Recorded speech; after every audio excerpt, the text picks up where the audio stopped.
and welcome to Undercurrent. My name is Laura Novo and we are taking you today to an art trip through the exhibition Treasure Ships, Art in the Age of Spices. But Nadia Hunter has a lot of details about all the manuscripts, sculptures, paintings and even shipwrecks dating as far back as the 15th century. I'm Nadia Hunter and today I'm at the Art Gallery of Western Australia for the exhibition entitled Treasure Ships.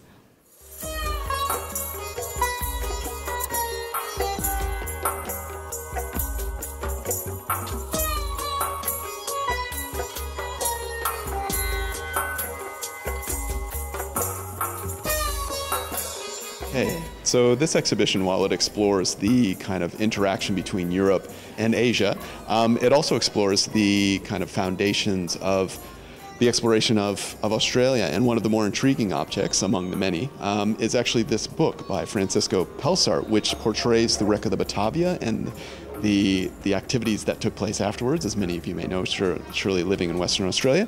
But what's fascinating about this is actually the first depiction of Australia in a book that we know of. And so it's quite intriguing and fascinating that the first image of Australia and what's the date of this book? Wreck of the Batavia. It's 1647 it was printed. Wow. And if you read through it, it portrays the whole incident of the wreck of the Batavia. So quite relevant, I think, to Western Australian audiences and to the show as well. So. Yeah.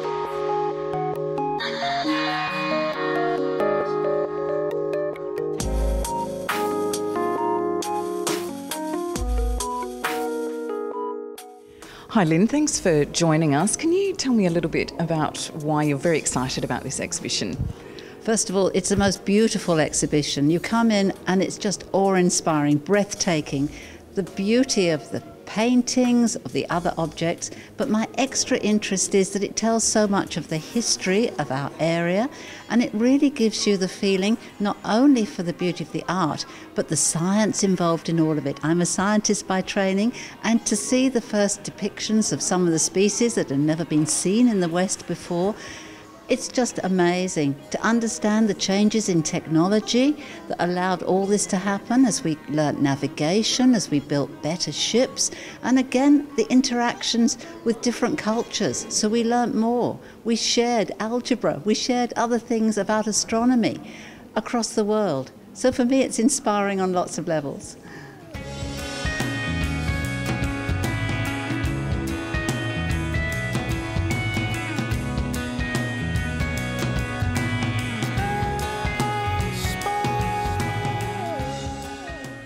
Hi Melissa, firstly congratulations on such an outstanding exhibition. Thank you very much. It's been a couple of full-on weeks getting it ready. I can imagine. You're all looking forward to having a few drinks tonight for the opening night? I might fall asleep if I had a drink, so I may wait till later. So we're in front of some 18th century dresses here. Can you tell me a little bit more about the history of these? Well, what's so interesting about the textiles here, I think particularly the European objects at either end of the plinth, are that they show in a very lovely way the transfer of interest in designs from Asia and from the East into the European market. So the exhibition has a lot of examples of porcelain and other wares that have been traded, but with the textiles we actually get to see the translation of particularly design motifs into particular materials. But what I also love so much about these items is that they're objects that were actually worn by people, so it gives us a very direct connection to the past. You get a sense of the scale of the person who actually wore the items. You get a real sense of that lived history, if you like, of the past, and so I think they really work very well to bring us closer together in a sense.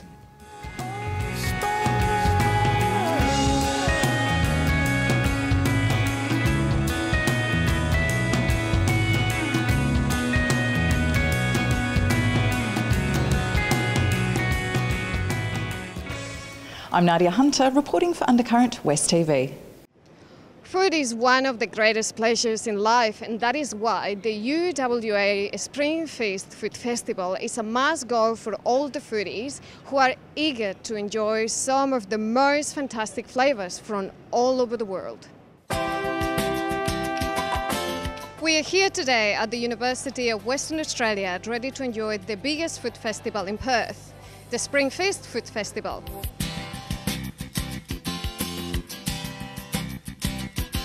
What kind of cuisine are you offering us today?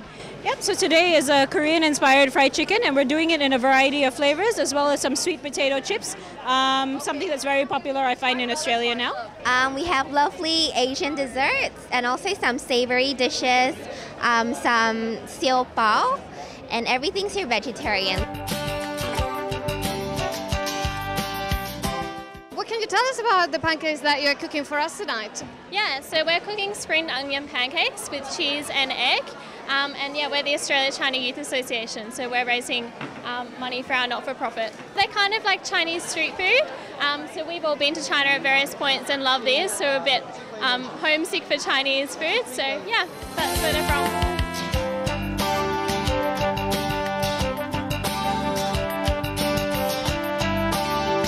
What are you offering tonight? We are selling burritos and nachos. So chicken, beef, vegetarian, all kind of options. We do chili, we do not chili, everything you could possibly hope for. So Mexican cuisine, right? Yeah. We do salsa verde, we do a smoky chipotle, and we do sliced jalapenos. And the sauces are all homemade and everything, so yeah. My favourite is the chicken burrito with the guacamole, the sour cream, cheese, and a little bit of a salsa verde. Just add it off.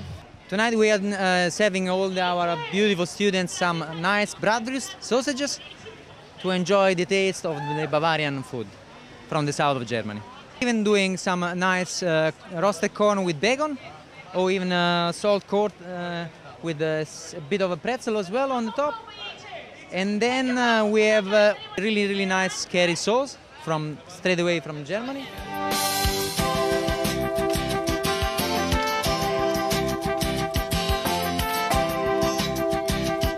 A lot of people are enjoying tonight the Spring Feast Food Festival. Up to 50 food trucks, stalls and university clubs are offering a great taste of the most exciting cuisines of the world.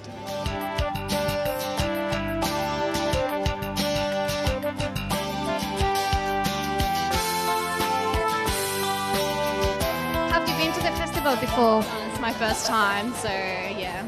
Have you tried any other cuisine here at the festival? I've only had a dessert pancake over there.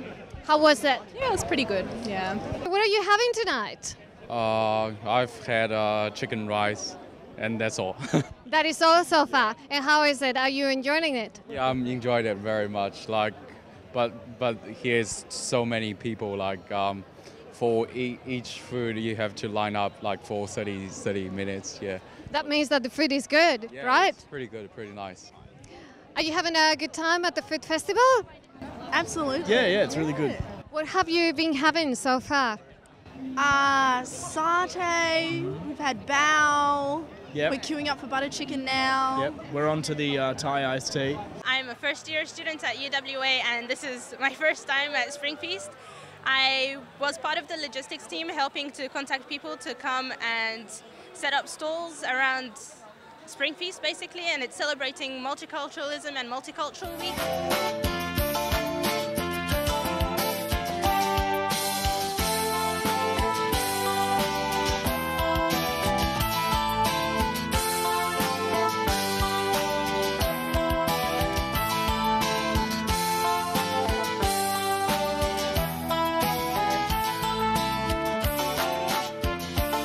Laura Novo reporting for Undercurrent. Well, next up on Undercurrent, we want to know your opinion on the federal government cutting off the penalty rates. Weedy reports. Do people have to get used to the idea that their penalty rates can't continue the way they are?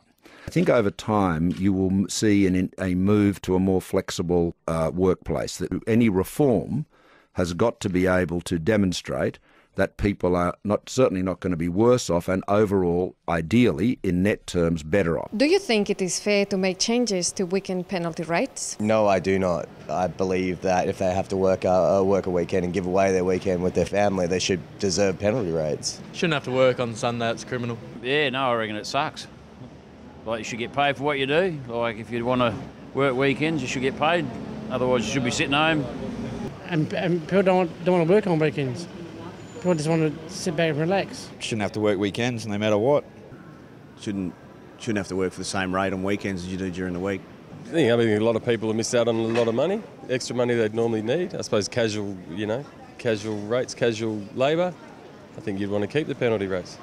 Fair enough, because you don't see politicians and all those people working on the weekends, so why shouldn't people be rewarded for working in those extra 2 days? I don't really have too much of a view on it. I'm a real estate agent, so we work 7 days a week, so we don't get paid any difference. Yeah, I don't really agree with it. Penalty rates, it's all just flat rate for us. So I just think the penalty rates are ridiculous. People are on $50, $60 an hour. I just think it's too much. Do you think a penalty rate reform could be helpful for businesses? Well, they can't afford to do it. So that, they're forced to a situation where they can't afford to open. Yeah, I mean, it's probably better for small businesses. I don't think it's going to be very fair for the people that work, obviously, full-time, 40 hours a week, etc. Reducing their penalty rates on the weekends it's going to find it hard to get people to actually work it, and it also people would want to have their standard hourly rate to a higher rate. Otherwise, it just won't happen. Do we want Western Australians to lead the way on innovation here in the country?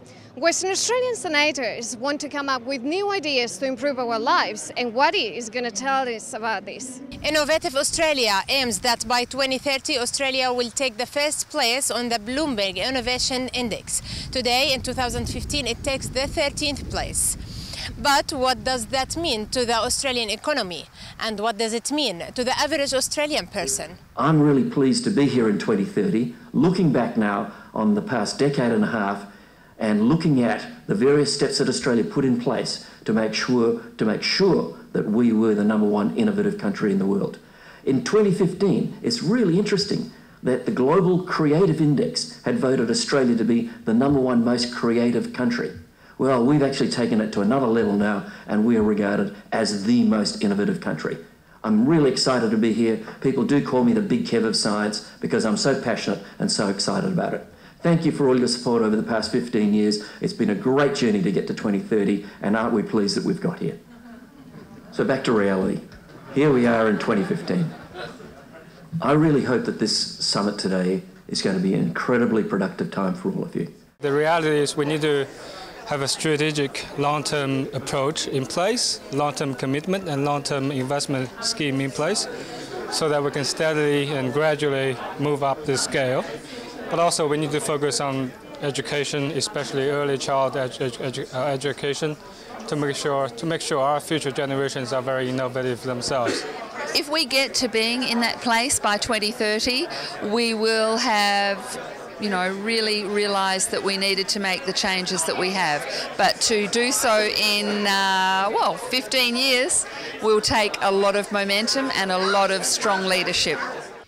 Well, the global economy is changing so quickly. We've got the internet of everything coming, and it's so important now that we keep ahead of the curve, and we've had to fight hard in 2030 to be #1 in the world, and we have to look back and work out how we got there. And how we got there is we are great innovators in Western Australia, but we have to keep playing on those strengths and innovating for future businesses and economies and making sure we stay there. There isn't a lot from the state government. I've seen the City of Perth have done good things with getting Space Cube going. That was great, and doing some reports around that. And I think the WA government, I think we're the only state that doesn't have a Minister for Innovation. I think every other state has a Minister for Innovation. Even the federal government now has a Minister for Innovation, and that's important that we get, I think, one here. We've got a CIO for the first time, Chief Information Officer in WA, at the state level, which is a good move. I'd like to see a Minister for Innovation. Someone who at the highest level really thinks about this important point about what's going to be the future of our economy. Well, it takes a lot more than talking, and we really need to come together as a nation and embrace the fact that change is inevitable. And we need to also go about it very strategically, because at the end of the day, we are still a small population comparatively to global standards. So we need 25 million people with the same mindset that says we are going to accept change, we are going to accept that science, technology, engineering and maths are a key part of our future, and that we want to fully get behind pioneering projects such as Square Kilometre Array, agri-science, medical research and other science projects to perhaps move away from the easy reliance and the complacency that an abundance of natural resources has given us? Well, the challenges are we're a little bit isolated here, so a lot of our ideas aren't taken seriously over east. They go, WA, never heard of it. When you go over to Sydney or Melbourne, they go, oh, why are you there? Why are you in Perth, in the middle of nowhere? One of our advantages, though, is we're very connected. Because we're so isolated, we get very connected. We're in the same time zone as 1 or 2 billion of population up in China, Southeast Asia. We've got Indonesia on our doorstep. We've got Japan and India not far away. So we're very lucky in that regard. The government can, first of all, offer direct and indirect money through tax concession and research grants. But also the government needs to change the culture. We need to have a culture of innovation. We need to have innovation in our hearts and the minds in everything we do. West Australia has always been innovative. Unlike other states, we've never been protected and protected by tariffs, so we have a very productive manufacturing sector here already. And we innovate across the medical profession, we innovate in agriculture and we innovate in mining. And now it's about how to innovate on a globally connected world and across the internet of everything. And we're very good at it, and we've just got to make sure as a state we keep ahead of the developments. Right, I see a lot of startups, because I was in a startup myself. We got funded by angel funders. We need more of the high net worth individuals. We need the state government. We need organisations like this to get behind them, because the more darts we throw at the dartboard, the more bullseyes, right? Innovation, though, a somewhat nebulous concept, is incredibly important in today's world, and without it, we would still be stuck in the Stone Age. Literally. For Undercurrent, with Diana Abu Jalala. Here at Undercurrent, we want to be your voice and listen to what you have to say. Our new Prime Minister, Malcolm Turnbull, is bringing back to life a predictably very heated debate. Should we move from our constitutional monarchy to a republic? Jessica Green reports. The debate over whether Australia should break ties with the monarchy and become a republic is certainly not a new one, but it is one that is back high on Australia's political agenda. This follows the recent announcement of Joe Hockey's agreement to front a new bipartisan political push for an Australian republic as part of a 10-year plan for constitutional change. The recent speech given by new chair of the Australian Republic movement, Peter Fitzsimmons, at the National Press Club has played a large part in reigniting the discussion. We respectfully submit that in the 21st century, it is against the natural order of things that a mature and sophisticated nation, multicultural and independent as we are, proud of our egalitarianism and more than ever aware of our Indigenous heritage, in this land, right here, not a nation with a history of 114 years or even 2 centuries, but more like 40,000 years, should still be finding our head of state from one family of English aristocrats living in a palace in England. Please. It has been the role of the Queen to ensure politicians adhere to the obligations and requirements of the Australian Constitution.